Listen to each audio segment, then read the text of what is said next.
கோடி தமிழர்கள் உலகில் இருந்தாலும் நமக்காக எப்போதும் இருப்பான் என்ற நம்பிக்கையை விதைப்பவன் அவன். தமிழுக்கு நிகரான இளமை கொண்ட இளவரசன்.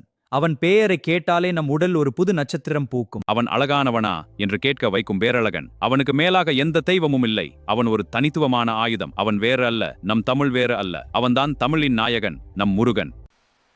தமிழில் சொற்கள் 3 வகைப்படும்: வல்லினம், மெல்லினம், இடையினம். அதேபோல முருகன் என்ற பெயரிலும் இந்த 3 வகைகளும் அடங்கியுள்ளன. அதனால்தான் சொல்கிறோம், தமிழே முருகன், முருகனே தமிழ். முருகனை தமிழ் கடவுள் என்று அழைப்பதற்கு பின்னால் ஆழமான வரலாற்று சான்றுகள் உள்ளன.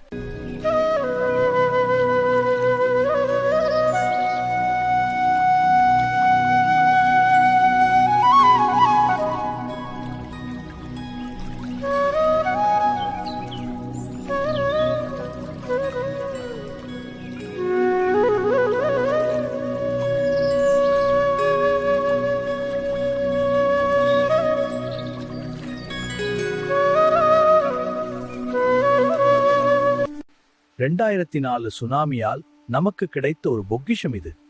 சங்க காலத்தைச் சேர்ந்த இந்த கோவிலில் கந்து வழிபாடு இருந்ததற்கான சான்றுகள் உள்ளன.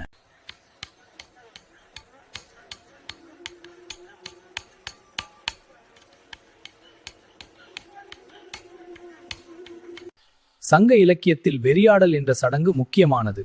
தலைவியின் நோயை தீர்க்க வேலன் முருகனை வேண்டி ஆடும் ஆட்டம் இது. இது தமிழர்களின் ஆதி மந்திர சடங்குகளில் ஒன்று.